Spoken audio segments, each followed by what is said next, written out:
Okay. So since we've been talking about meditation, let's start there. So we'll just watch our breath or some other object if you have a different object for the purpose of developing some degree of concentration.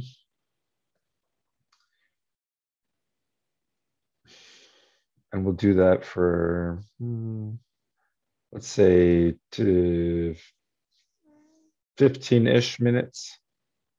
I'll keep track of time.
So with a mind that's a little bit calmer or a little more settled, then we'll do a visualization and meditation together.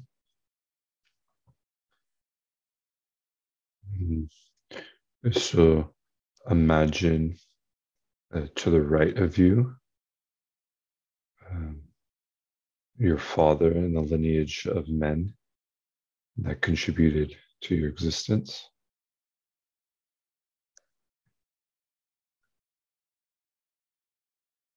Stretching out to the right into, um, you know, endlessly, stretching out endlessly.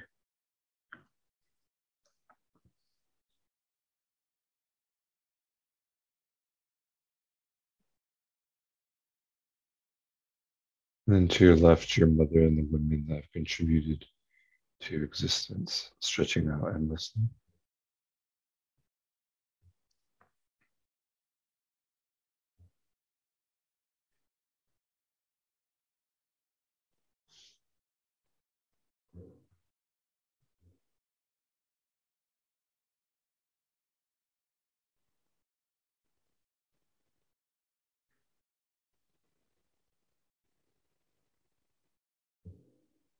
And in front of you are your so-called enemies.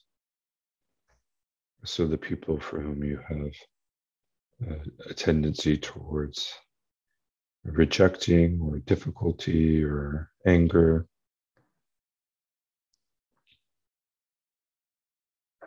So they're sitting in front of you, in the space in front of you.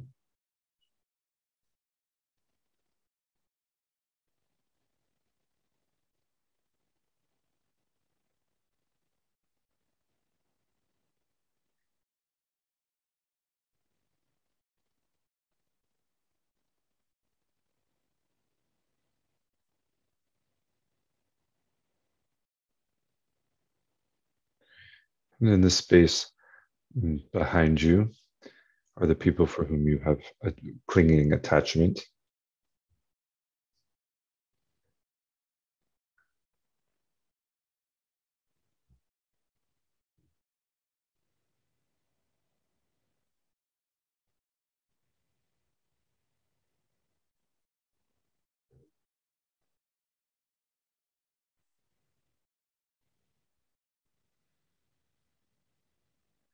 And all the rest of the spaces are beings for you have neutral feelings or don't even notice sometimes. So the vast majority of beings are like that.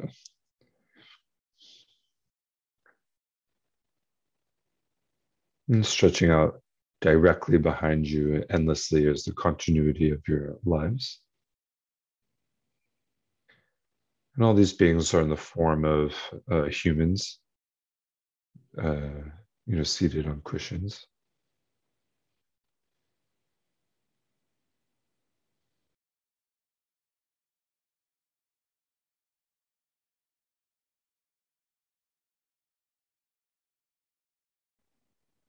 And you think all of these beings want happiness, various levels of happiness, just as I do. And they want to be free from all the various levels of suffering, just as I do. So in this sense, or from that perspective, we're all equal.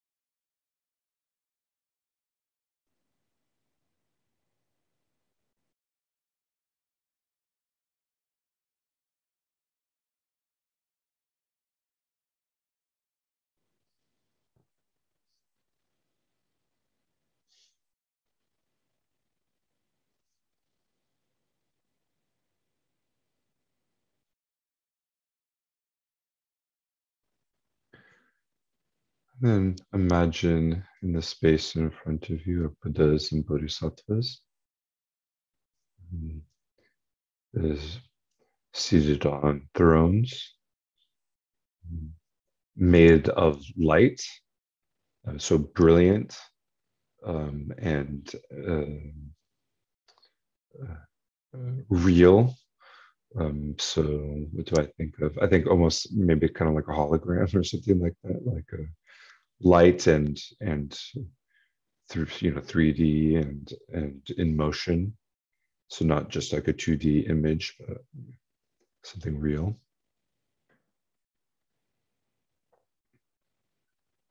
And they're engaged in the activities of Buddhas and Bodhisattvas, um, the multitude of activities inspired by compassion.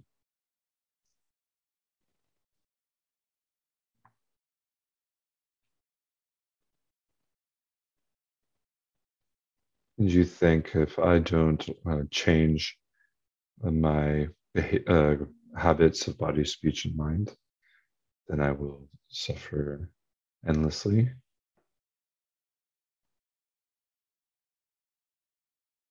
So you generate some sort of a useful kind of fear. You think, but these beings and what they teach and the community of people that learn from these beings, um, they have the knowledge and skills that I want to have myself. By definition, they have a non-discriminatory compassion, so they feel the same equal amount of intense compassion for all beings, no matter what, and they understand reality as it is. And that's what I would like to have. Is so I take refuge in them. I can find my safety in those beings.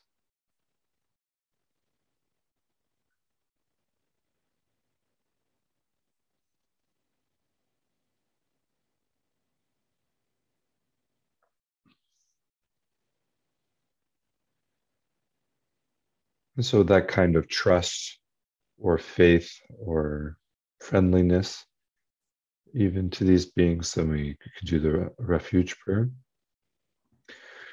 정유처럼 비조남의 전주버려더니 교수지 덕이 전속이 배선함 기저 변주성이 주거쇼 정유처럼 속이 조남의 전주버려더니 교수지 덕이 전속이 배선함 기저 변주성이 주거쇼 정유처럼 속이 조남의 전주버려더니 교수지 덕이 전속이 배선함 기저 변주성이 주거쇼. Then imagine a replica of a Buddha that descends to the crown of your head and rests on the crown of your head and in the heads of all those beings that are, next to you.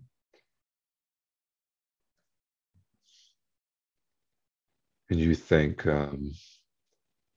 help me. You kind of make a wish or prayer, if you will.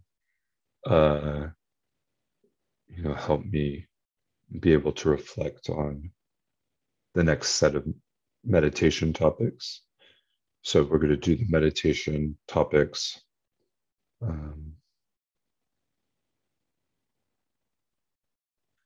that contribute to renunciation.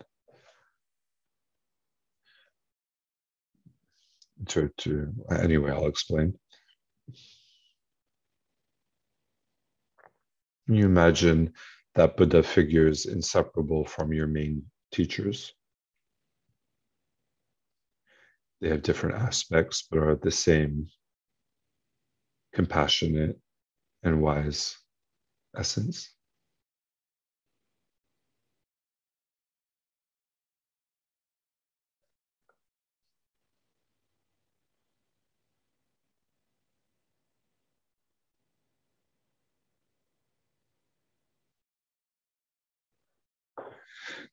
And then we'll begin another set of meditations that I'm going to use as sort of a way of teaching as well.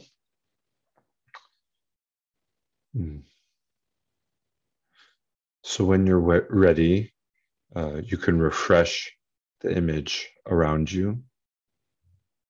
So the lineage of men to your right, lineage of women to your left, your life stretching behind you, and so forth, the whole thing. You're the Buddha, Guru Buddha, that teacher Buddha on top of your head is there to support you as we go through the next topics.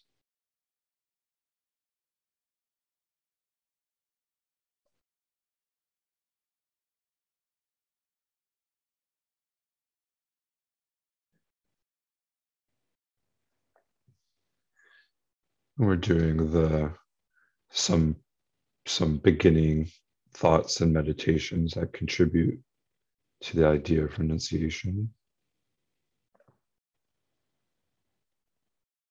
So first, reflect on the ways in which you suffer from the grossest perspective. So the way your body suffers, the way your mind suffers,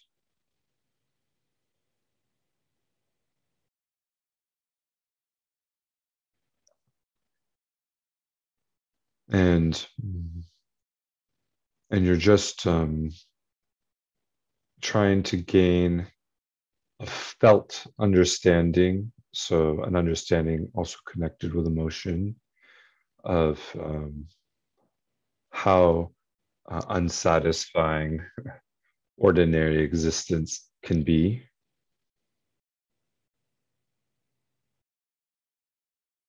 And everyone is going to have their own personal histories and examples of that.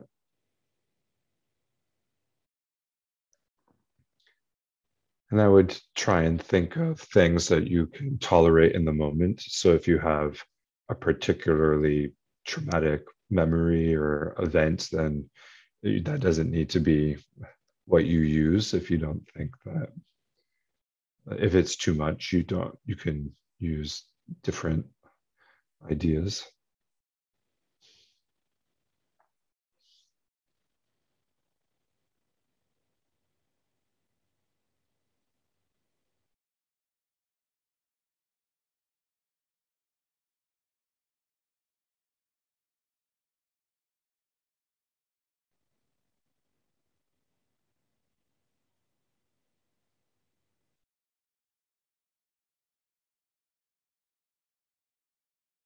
And we'll just sit kind of reviewing some of the ways our ordinary body and mind suffer. Diseases we've had, losses we've had.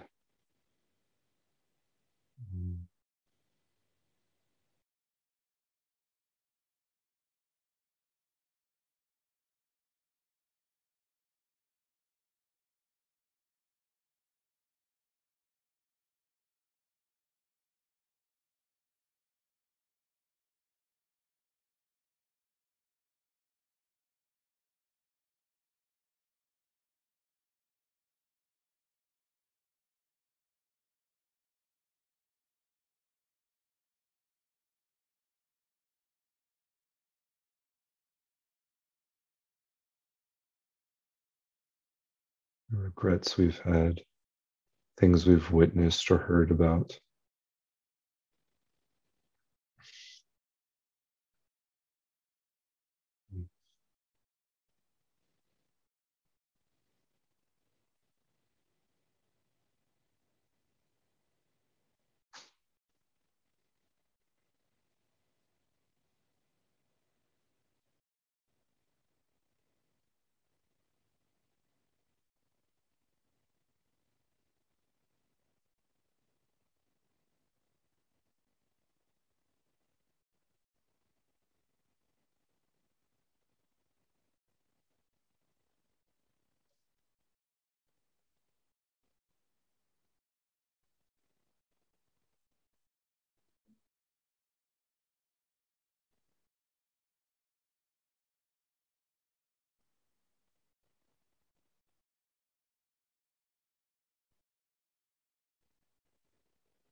So this is often referred to as the suffering of suffering. These are the kinds of sufferings that are easy for us to experience or identify. So we can think of aging and sickness and death. And we can think of being parted from things we don't wish to be parted from, and being united with things with which we don't want to be united with.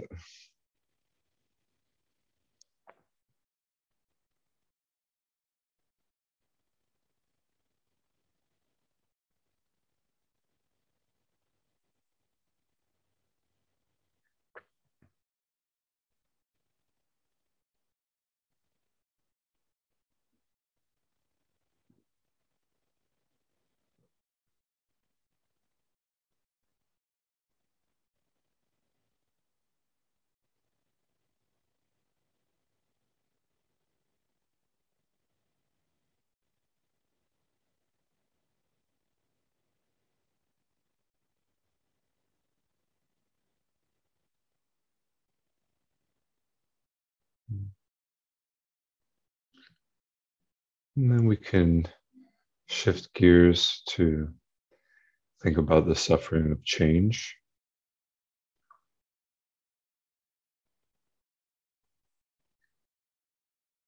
You could think about how things which bring us pleasure, ordinary happiness, um, how they're temporary, can't be held on to.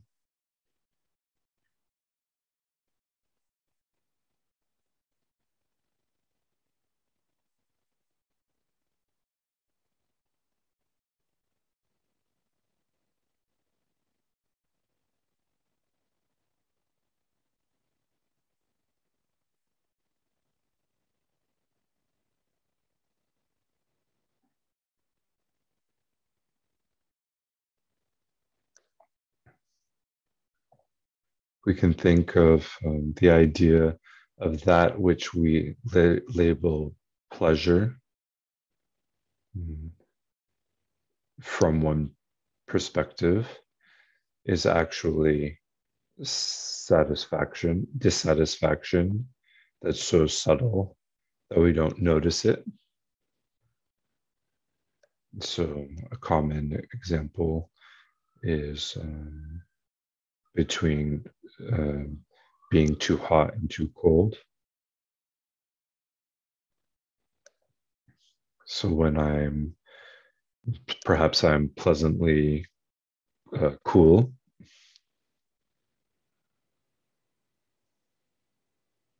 and so we say I'm happy, and then as time goes by, it's too cool, or it's lasting for too long, or the circumstances have changed. So now that which made me happy is now making me suffer.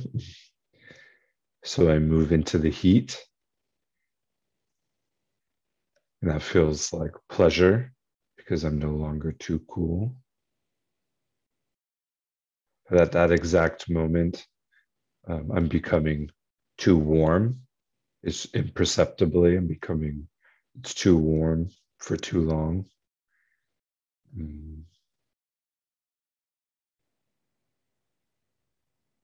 Until I shift and I try and make myself cool, and it feels like pleasure for a brief time.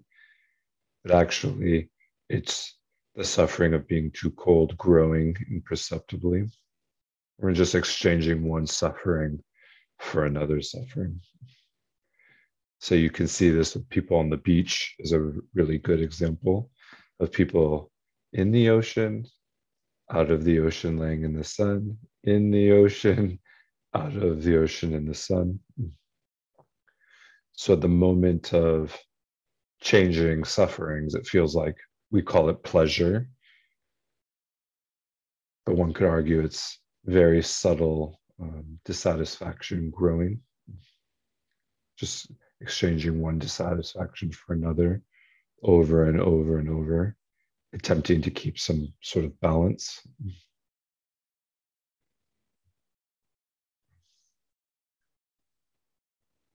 So, so observe in yourself that kind of suffering, whether it's feeling full or hungry or hot and cold or a variety of other pairs of, of sufferings, ordinary sufferings.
Being with a loved one, and then being with a loved one for too long is a common pair.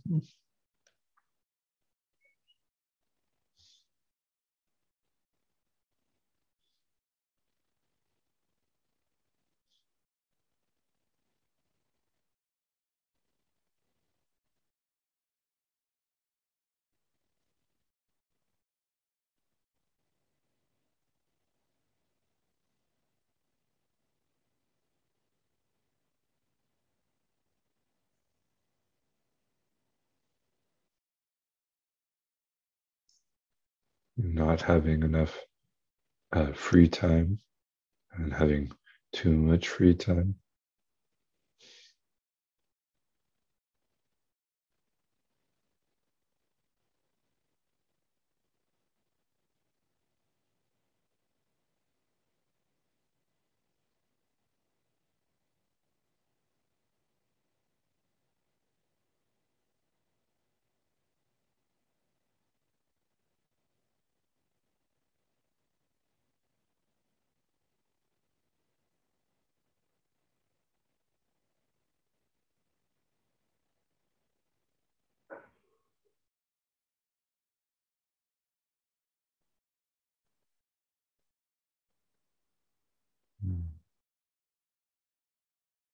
And then shifting gears, thinking the third kind of suffering, all pervasive, compounded suffering.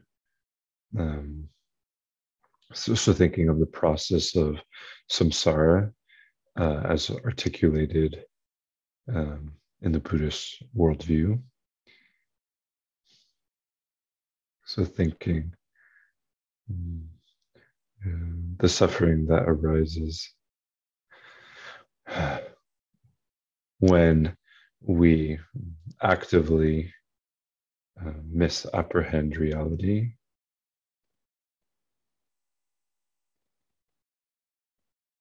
We see reality in a way that doesn't exist.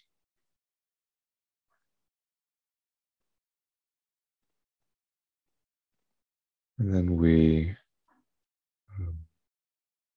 grasp onto or um,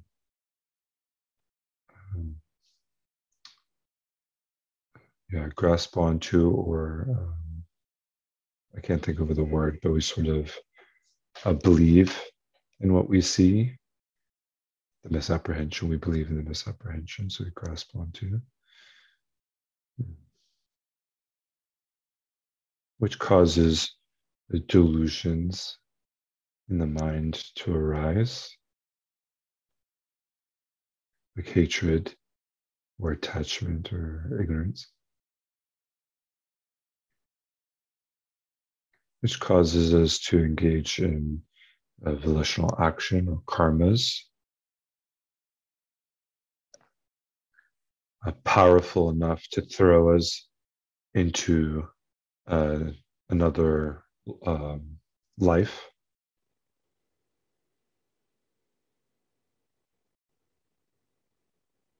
And in that life, we experience the suffering of suffering and the suffering of change.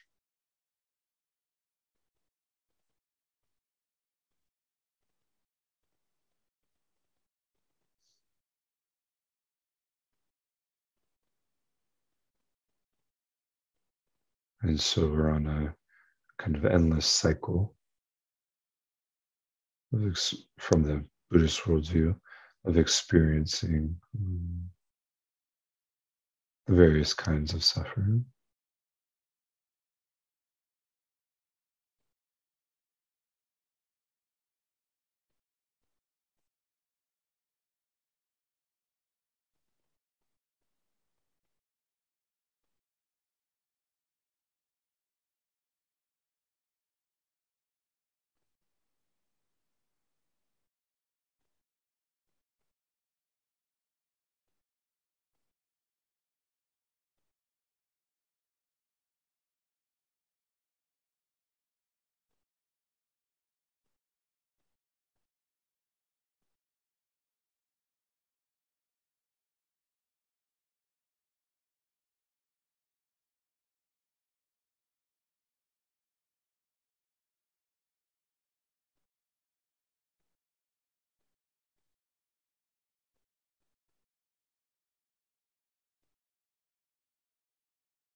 And this process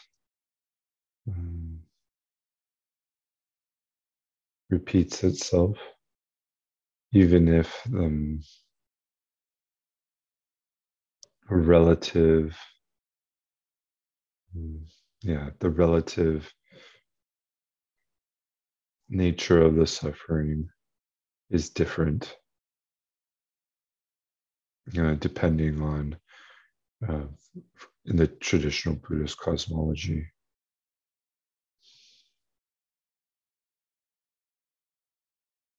So for example, it's said that animals overall suffer more than humans.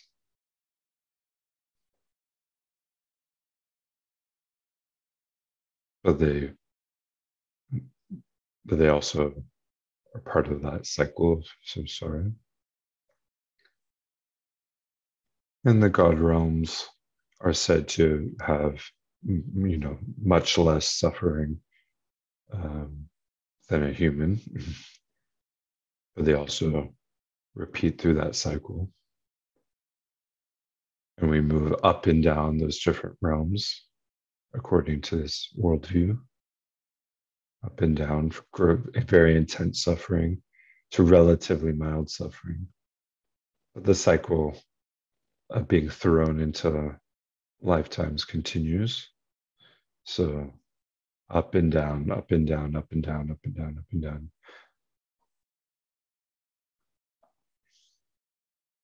Animals, hungry ghosts, hell beings, humans, demigods, gods, in the desire realm.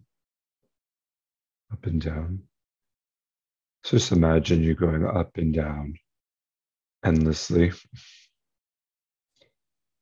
experiencing the suffering of suffering and the suffering of change, but sometimes not so intensely, sometimes very intensely.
And then if you allow yourself, perhaps it comes naturally or perhaps it's more fabricated, you think, um,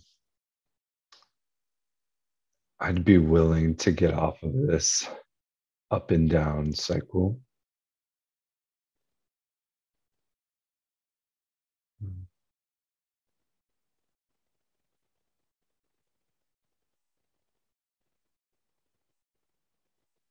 You know, it's not there's no satisfaction here.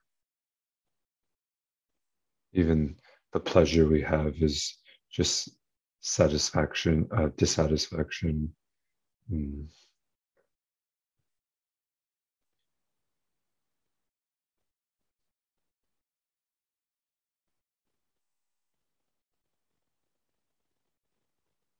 And then if you develop the idea, you know, I would want to be liberated from this.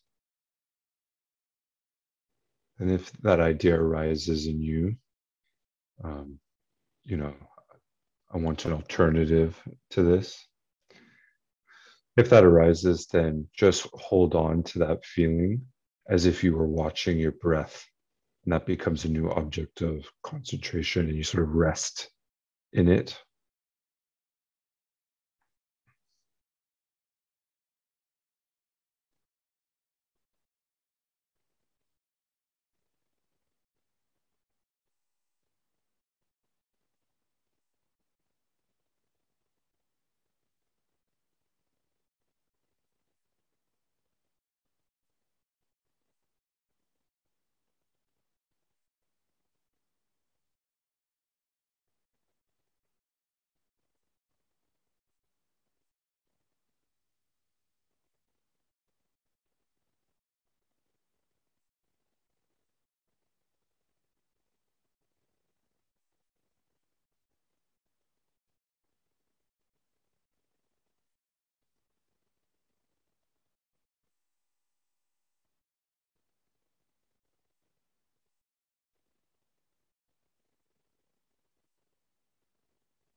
Okay. And then when you're ready, you can open your eyes or kind of, adjust your body, stretch, or sort of shake it out and relax your focus.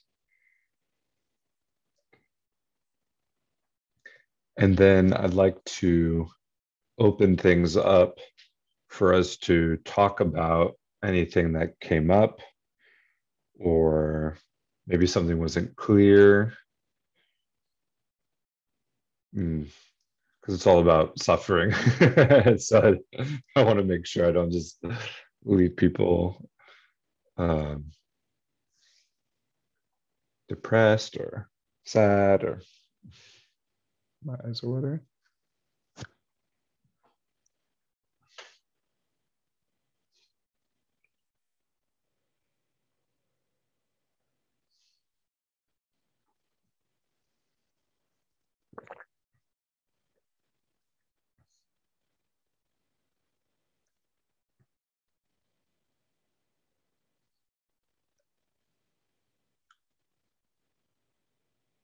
Anything come up for anyone?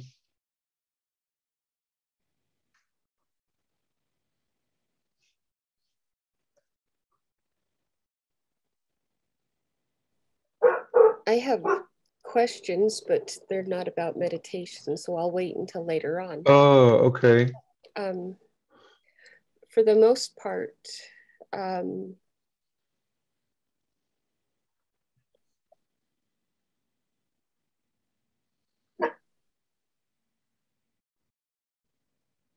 the suffering of suffering, not the suffering of the suffering of suffering. It does confuse me. It's the second one. Oh, the suffering of change. Okay, not that one. What's the third? All pervasive compounded suffering. I don't know what that is. Okay. It's basically the cycle of samsara. So have you ever seen the Wheel of Life, the picture? So that's kind of what it is. So it's basically on a misunderstanding of reality. We misunderstand what constitutes phenomena, what constitutes the self. We grasp onto that and a kind of ascend to it. Is that the word? Ascent. Then we create we have delusion, hatred, attachment, and various other things, everything that comes from those places. We create volitional karmas, actions that propel us, when we die, then they propel us to another existence where we suffer the gross suffering and suffering change again, and collect karmas that propel us to another existence where we have gross suffering of change, and collect karmas that propel us. That's a simplification of what they see the process, but that's that third one, is that there's this cycling process. In order to develop renunciation, which is where we were left off in lamrim outline, we have to begin to examine the dissatisfying nature of ordinary existence, what it means to be an ordinary being with an ordinary mind and body, and so it requires us to examine suffering and scrutinize it and decide whether we're okay with it or not. Because if we're okay with it, then we don't have to do anything. And their argument is that if it was analyzed very thoroughly and integrated, their position is that one would want to seek an alternative. And in the Buddhist worldview, the alternative is stopping that cycle, seeing reality as it is, not having delusion and karma, not having delusions, not creating ordinary karma. I think, not creating karmas, and stopping that cycle. And so that's what they call liberation. So this precedes talking about full enlightenment from a Tibetan Buddhist point of view. This is now we're in the medium scope of the lamrim. So this is, okay, would I be willing to seek an individual alternative to all the kinds of suffering that are posited to exist, and starting to develop that in ourselves. So not only do I get headaches and have cancer and lose loved ones and lose, whatever, all the things, old age, sickness, and all the other things that happen, but even what I think of as pleasure is actually subtly in the nature of some sort of dissatisfaction.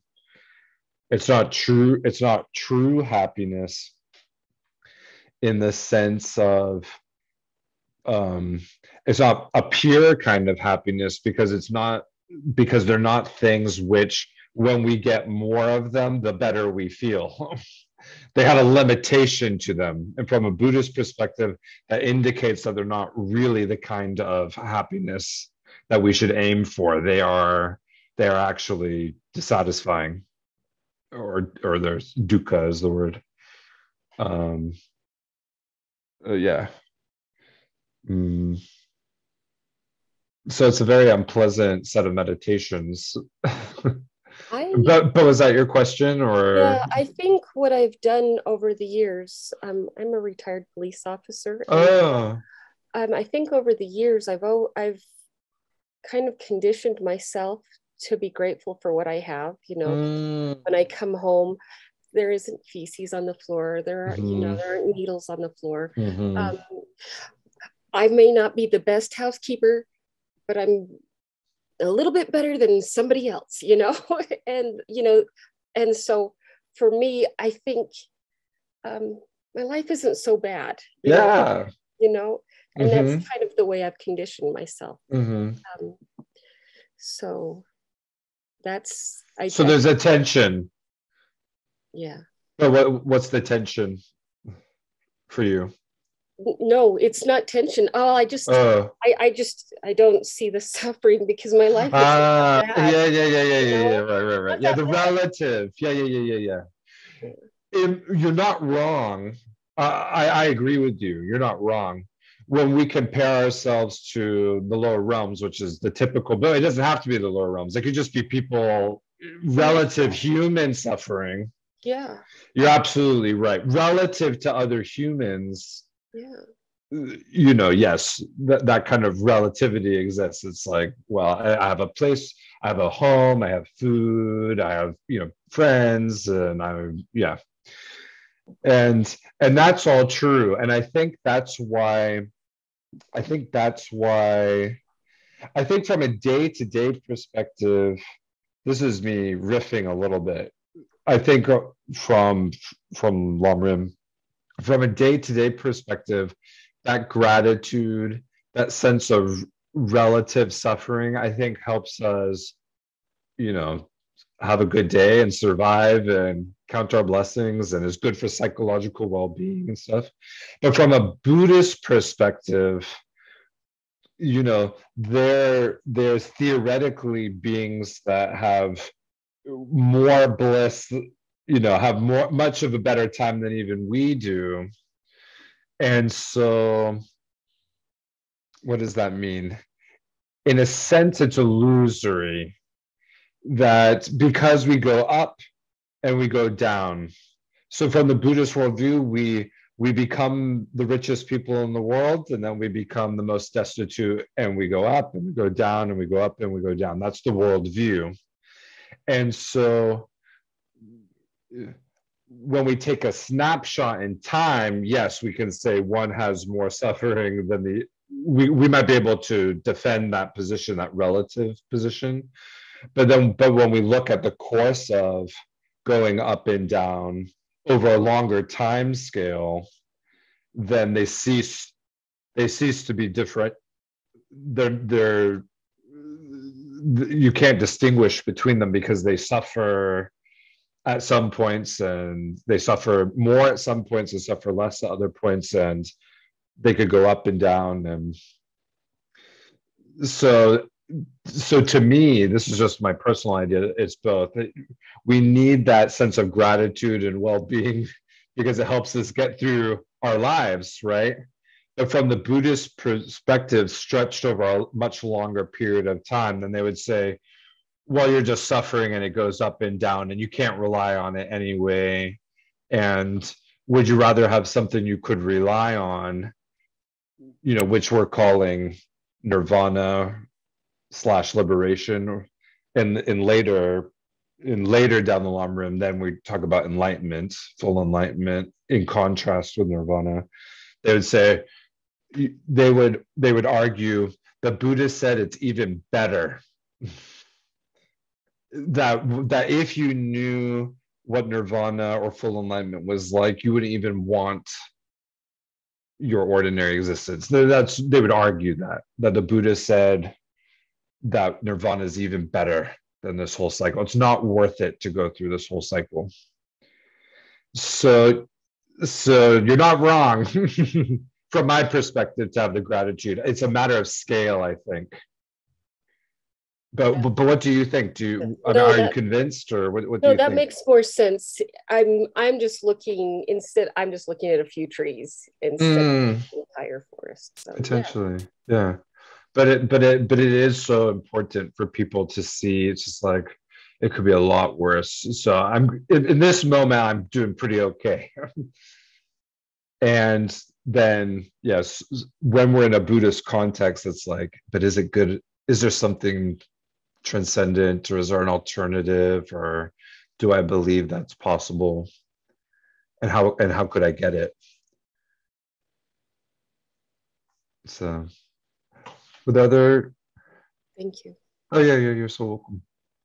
Well, were there any other ideas, or there could be, you can disagree and counterpoint. I mean, no one needs to accept anything. I guess I've never looked for more. Does that make sense? I've never allowed myself to I guess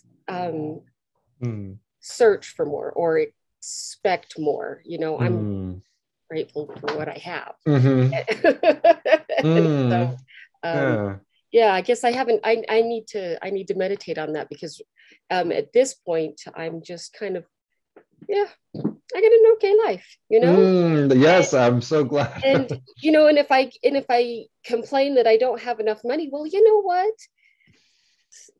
That's okay. If I complain that my house could be bigger, to me it just seems like I'm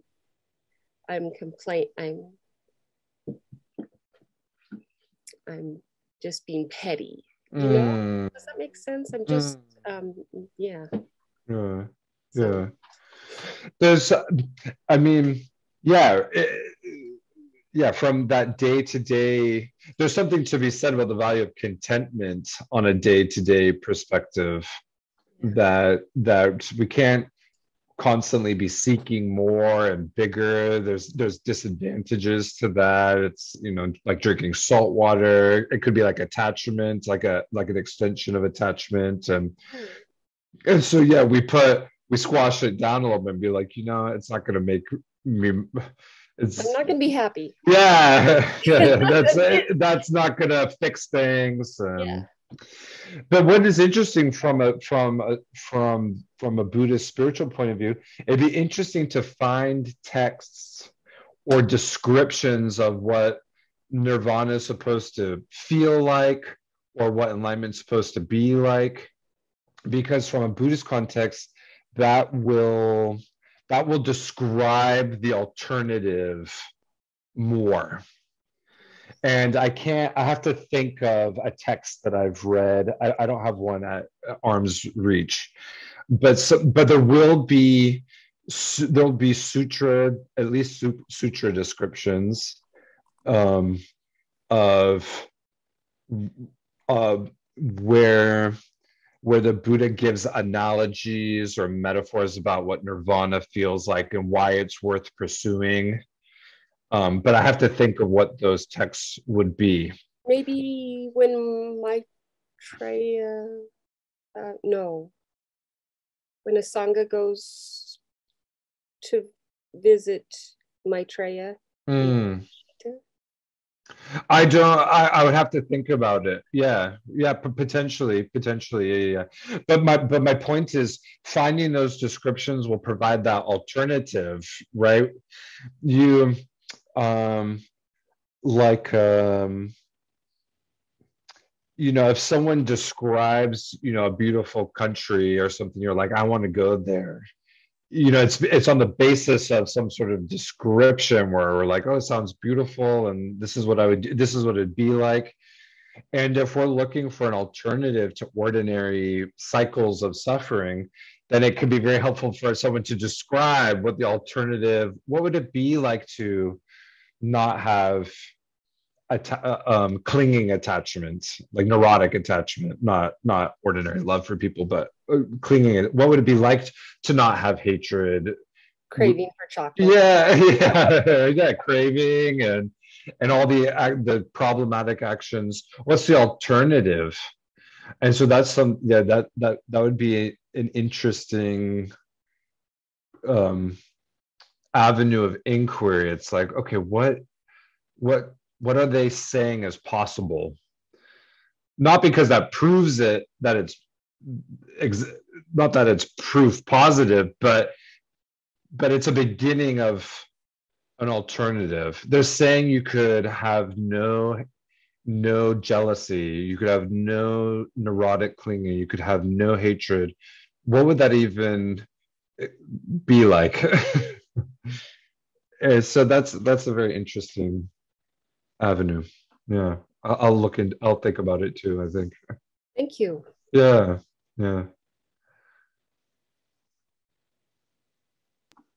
It seems like that would be an unimaginable place, because there's kind of like this complementary,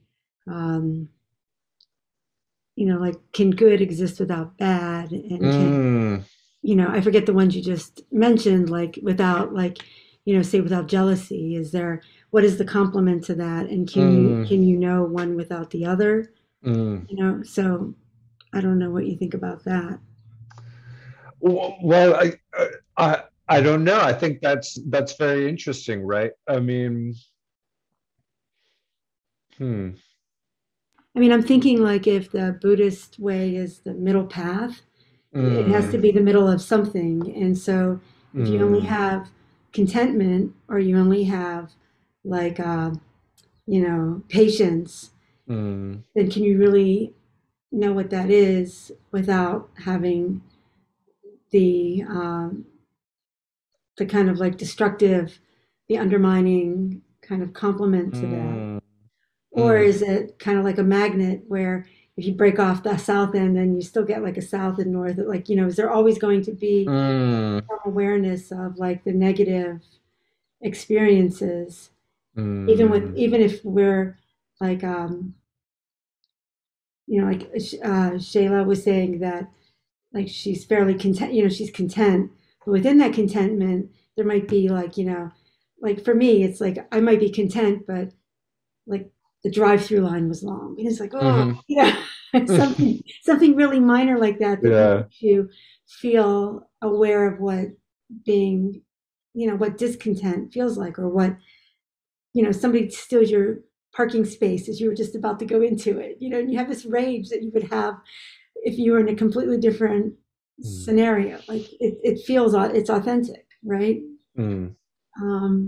Can we ever be free of that and still understand what the good things, like love and patience and contentment, whatever the positive associations are? I don't know.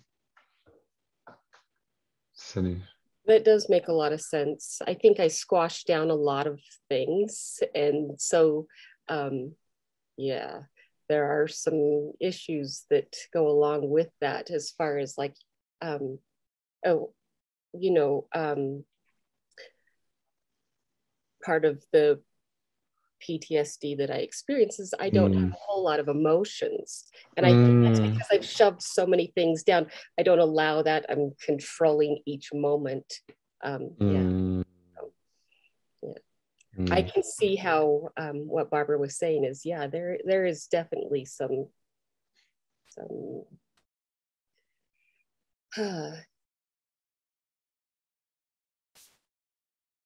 what's the word I'm looking for? There's some issues with, you know, the route that I'm going. You know, I just make myself happy. I'm gonna be happy, damn it. I'm gonna be grateful, you know, damn it. I don't want to be jealous because I don't like that part of me. So I'm gonna force it out or shove it down. And yeah, sometimes I think like I have it relatively easy, and yet I will still find myself sitting here feeling sorry for myself. Like, oh my goodness, I have the worst life, and this is horrible. And you know, I think how petty that is, and how ungrateful that is. And it's like I try to bring myself back to it, but like I keep coming to the place where I need to sit with that feeling of like anger over something stupid. It's still anger.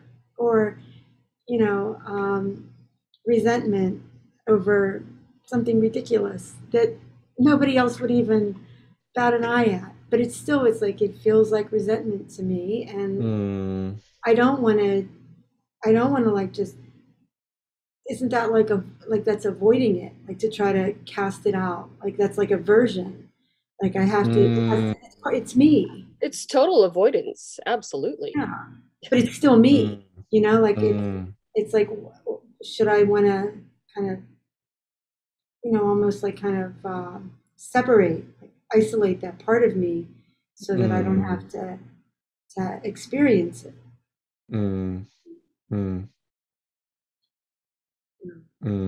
So I find that really interesting. Like, what would you like to not have any of that, or will I always have that because I'm a petty person? No, yeah. This is interesting. Those kinds of feelings, resentment, anger, things, you know, they're considered. I use the word delusions. It doesn't have to be that word. It could also be like disturbing emotions, or there's other translations, or affliction. Sometimes it's translated. Klesha is the Sanskrit word. And there's something about them that's, so from a Buddhist perspective, there's something about those things that is in their nature disturbing. It disturbs our well-being. To be angry is fundamentally just a disturbance of the mind. So there's that interest. There's that interesting quality. That disturbing quality is interesting. And there's another aspect that it's based on an incorrect view of reality. So I think that's where sometimes you get the word delusion from. It is incorrect because it's not based on reality. And so I think the Buddhist position, but I'm sort of freestyling a little bit here, which is why I'm being tentative. I think that the Buddhist position is, if you knew reality as it was, by definition, those things can't arise, because those delusions or afflictions are distortions based on an incorrect view of self and other. And so in that sense, they're natural, but problematic.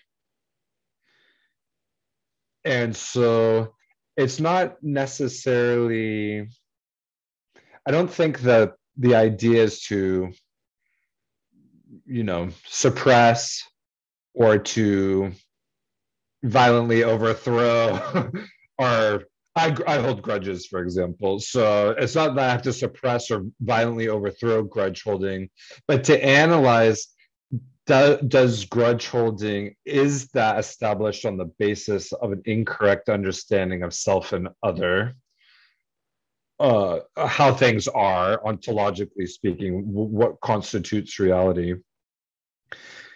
And if I had an analysis that corresponded with reality more correctly, the argument is that couldn't even arise. I couldn't have those feelings. And so I don't know if that changes the conversation at all. There's something about, they are natural, but if hypothetically they're not based on a correct understanding of reality, then I don't know. Does that change any? Does that add any useful information or? Yeah, for me, I think if nirvana is a state of total awareness, then how can I be disappointed, or how can I be, how can I? It's just I have an awareness of it, but I don't know if that means that everything is neutral. Does it just kind of, like, what's the saying, like water off a duck's back? It's like nothing bothered me, or I'm not sure what that's be like. Yeah. But it seems like with total awareness, there would be also a total acceptance with that. And is acceptance what prevents me from being content all the time, or being positive? It's yeah. But also, if we lose connection with those, if I lose connection with my own disappointment, how can I then understand somebody else's? How can I then be compassionate? How can will I be kind of detached from that? I don't know. I mean, it seems like there are certain things that that humans that would be a universal way to feel. Well, that I think that's a very interesting question. If I'm sort of blissed out, or does that mean I could no longer relate to people? Yeah. I mean, can you actually be aware of the suffering without having a connection to the suffering? I don't know, have you ever talked to somebody and you tell them like some kind of a crisis in your life, and they're just looking at you like, that's the stupidest thing I've ever heard. Yeah. And you just wonder why are they disconnected from that? They've never, have they ever felt it? Yeah, this is interesting. Yeah. In my experience, my life experience, I have experienced it. This isn't the first time, that I'm in the chaos of what human beings do to one another. Does that make sense? And so I think for me, I've had to detach, just living in those horrors, day after day. It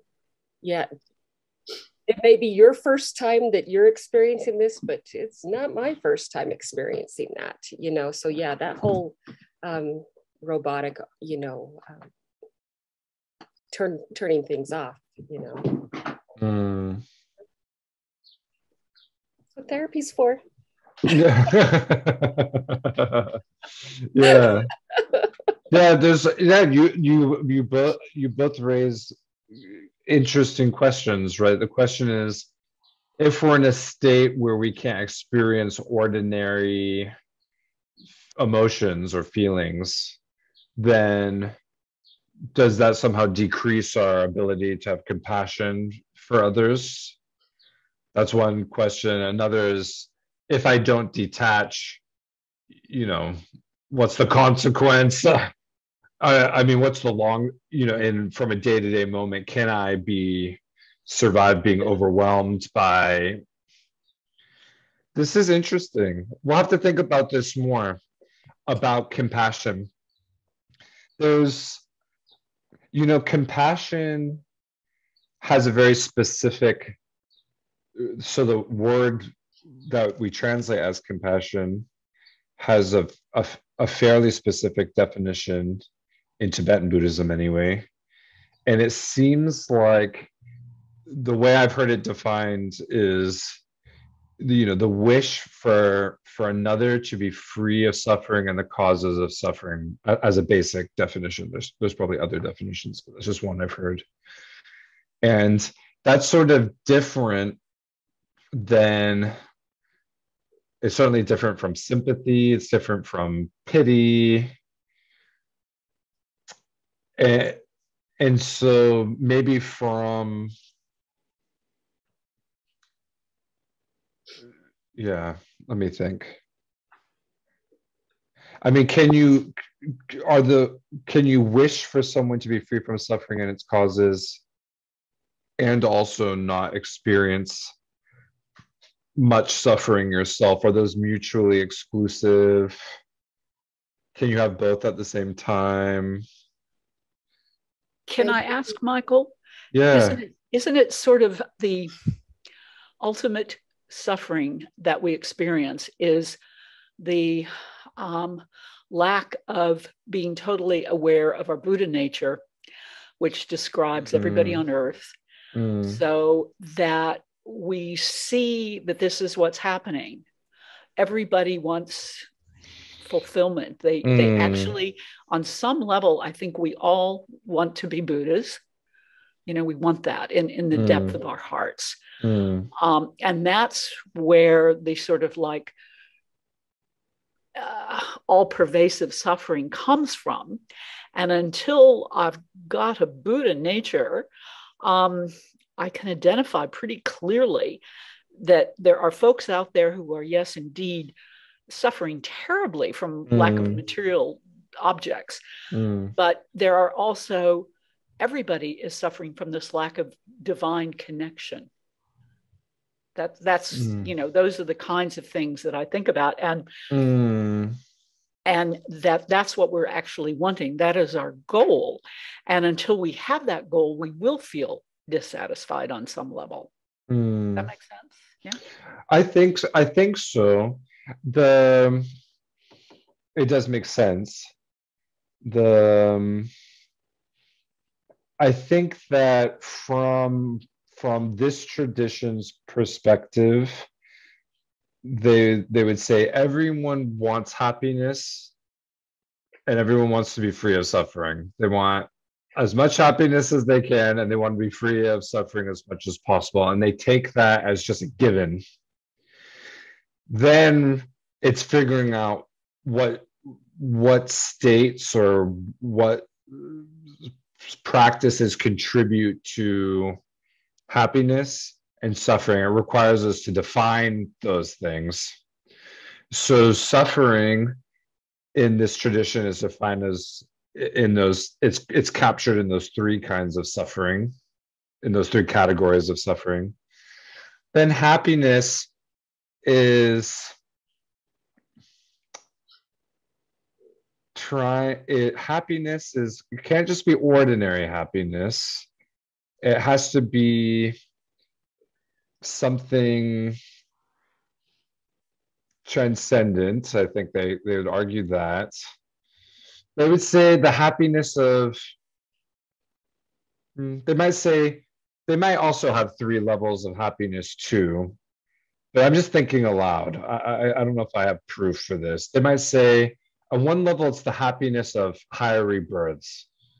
Being a human, being a demigod, being a god, relatively is pretty good. The way it's traditionally described is considered, that's pretty good. So you could aim for that. You could have the happiness of nirvana, which is sort of free from these delusion, like these afflictive emotions, and free from karma. And then the tradition might argue that the happiness of full enlightenment.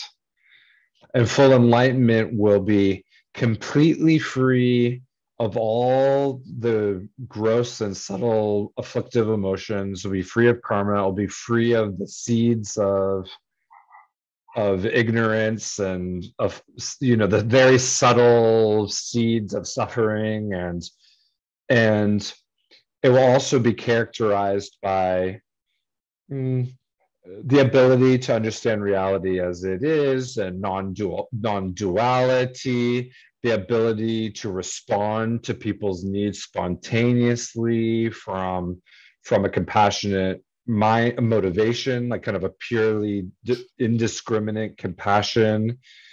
Now, this starts to sound a little more mystical, doesn't it, right? But it's a different worldview, right?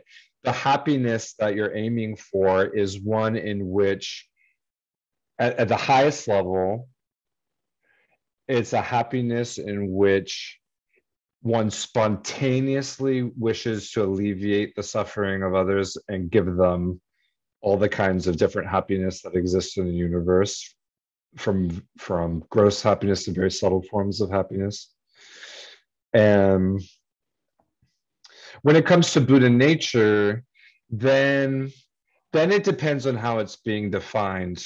So in the school of Tibetan Buddhism that I'm most familiar with, it's sort of described as like the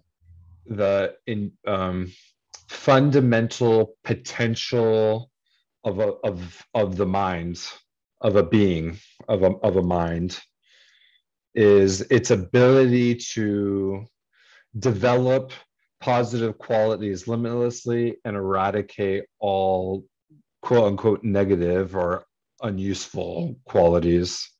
And since any thinking thing has that potential, then they all have Buddha, they all have that ability. And that ability is established on the basis of the mind being changing by nature. It's a nature that has the ability to change. It's not in a fixed state. And it's characteristic of being a dependently arisen phenomenon. So it doesn't have an intrinsic it doesn't have an intrinsic fixed identity. You're not stuck being a jealous person or an angry person. You can develop these good positive qualities limitlessly, and the mind is capable of doing that, and it accords with reality more closely, and thus it's sustainable to develop in that direction. So it depends on how you define Buddha nature, and that's what I'm trying to say. So it seems like what you're saying is there is a way to not suppress, but remove these delusions from our existence or our minds in a healthy way, not a shove everything down. So. Yeah, but was your question about Buddha nature? Did I touch on it, or I guess I have the idea that if you were coming from your Buddha nature, you would be like Buddha. You would be a Buddha. Is that what's happening, or do I have a misunderstanding about Buddha nature? I think it would depend on how it's being defined. So I can't say that you have a misunderstanding, because certain schools describe it differently, and the analogies and metaphors they use have different implications and stuff. The school that I'm kind of most familiar with is that the mind is in the nature of awareness, like experience, that which experiences, and afflictive emotions are adventitious to the mind. It means they can be removed, and that the mind's natural qualities are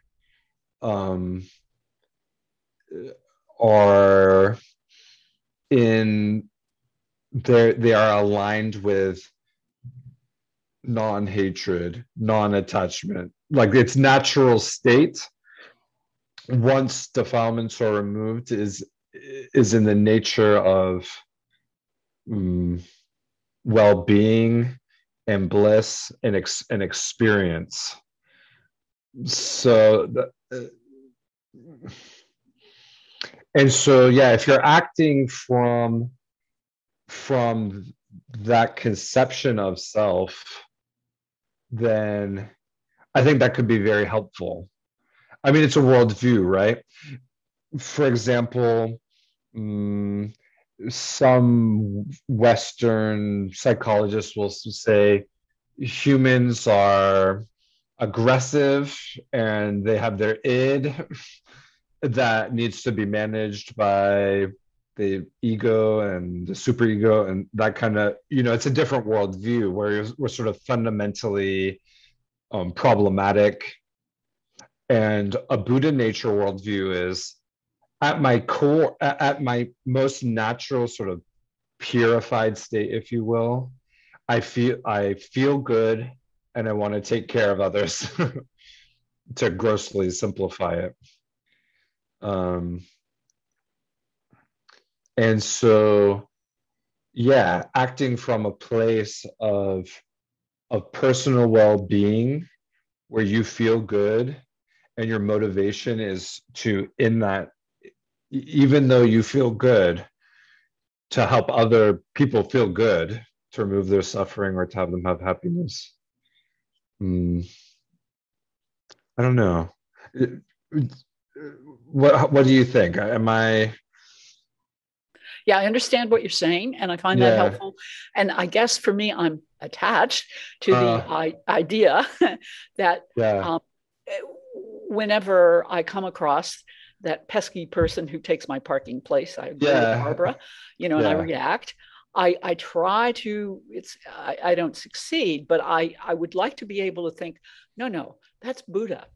And that's good. I have to just, bow and let them have that place and recognize, particularly, I get very distressed about politicians who are so abusive.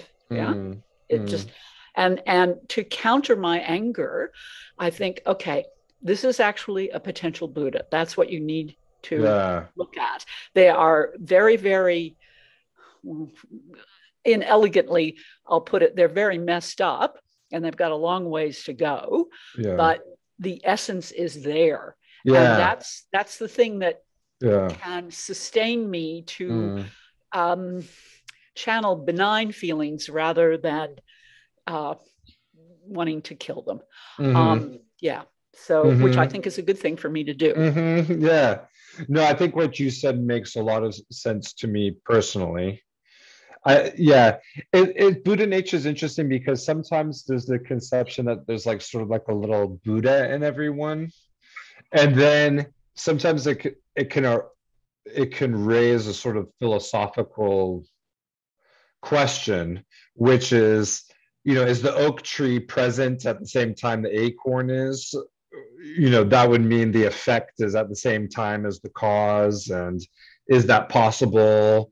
So, when you have an acorn, can you say there's an oak tree that, like that kind of cause and effect kind of relationship? And so they have the same questions about, okay, Buddha nature, does that mean there's like a little Buddha in us already before the, like in the way that an oak tree is that inside in the acorn? So I'm just introducing the idea.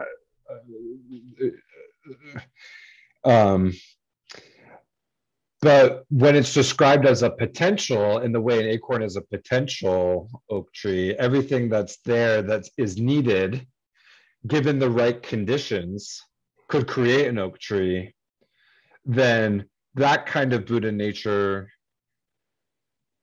for me, makes a lot of sense, right? The person has what they need, and if we create the right conditions, which is following the Buddhist path, then they could become a Buddha.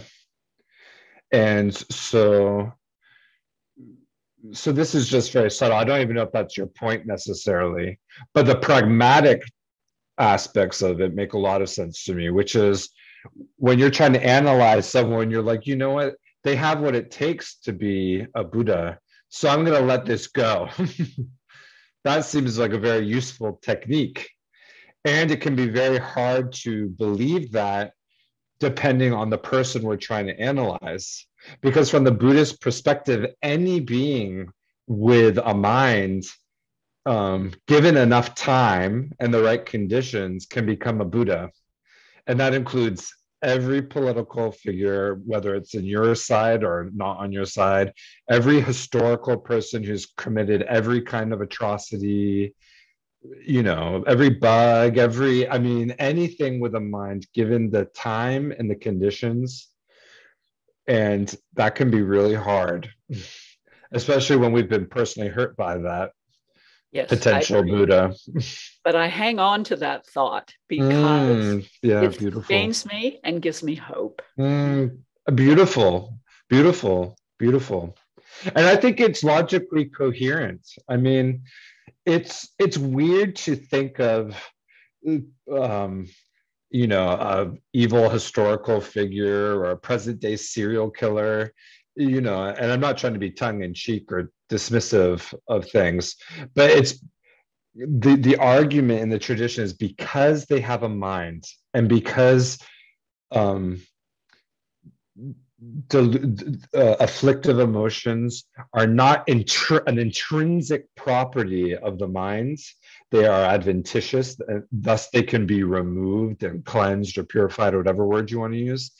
That person has that potential, abstractly speaking. Whether they'll get to it in this lifetime is up for debate. It might not even really be possible, but it's a hard balance. It's a hard balance. And thus the importance of the concept of other lifetimes. Yeah, absolutely. It's really scary if this was all there was. Absolutely. Very difficult to stay optimistic. Absolutely. Yeah. Yeah. I have those fears and doubts myself, because actually I should keep it more simple. I have those fears and I have to review those. When people grew up in Buddhist societies, they often take reincarnation as an unexamined given of reality. Yeah. And I wasn't raised in that kind of society, so I have to re-examine it all the time because I don't take it for granted. Yep. And so, when you highlight the necessity for reincarnation in this tradition, that makes a lot of sense to me. Yeah. But I have a lot of fears and doubts too. Lovely. Thank you so much. Oh, yeah, you're so welcome. So we'll just do a quick dedication. So dedicate all this positive energy, all this potential. These people have organized this opportunity for us. And however we explain it, there are causes and conditions for us to meet. And so we have a connection of sorts that's worth acknowledging. And we can dedicate that for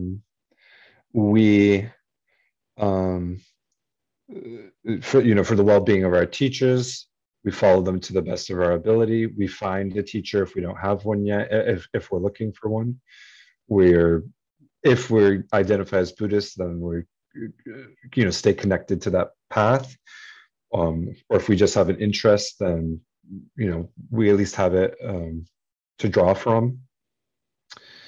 And that the well-being of the world, pray, dedicate the merit for the well-being of the world in all senses, of humans, animals, other beings we see or don't see or haven't discovered yet, or dedicate for our spiritual goals. May they come into fruition as quickly as possible. Our mundane goals. Dedicate for all the people who have died or process of dying. May they become well if they can. If they can't, and may they transition smoothly. dedicate for the well-being of institutions that support human development, pursue the pursuit of truth, and organizations that support developing positive human qualities, generosity, ethics, patience, and so forth. And at the very least, no matter what happens in our lives, whether we're Buddhist or not, whether we remain Buddhist or not, no matter what doubts we have, at the very least, no matter what, maybe we have a kind heart, warm heart, and do our best to alleviate the suffering of living beings and to contribute to their happiness to the best of our ability. Okay, thank you very much. So we'll do this, we'll just do one retreat session. I will find the text that I want to use, and I don't know when I'll see everyone again. So 11th. Well, I'll see you on Saturday or not. But it was nice to meet you all. We didn't get nearly through everything I wanted to get through. And so there's so much more to the lamrim, and I barely got into it. So please, if you have an interest, I recommend His Holiness's commentaries. They're very in depth. They're long, but they're so good, and that's my little advertisement for that. Okay. Thank you. Okay. Thank you very much. Take care. Have a good morning or evening or wherever you are. Bye-bye. Okay. Bye. Okay. All Take the best, care. everybody. All the Bye. best. Bye.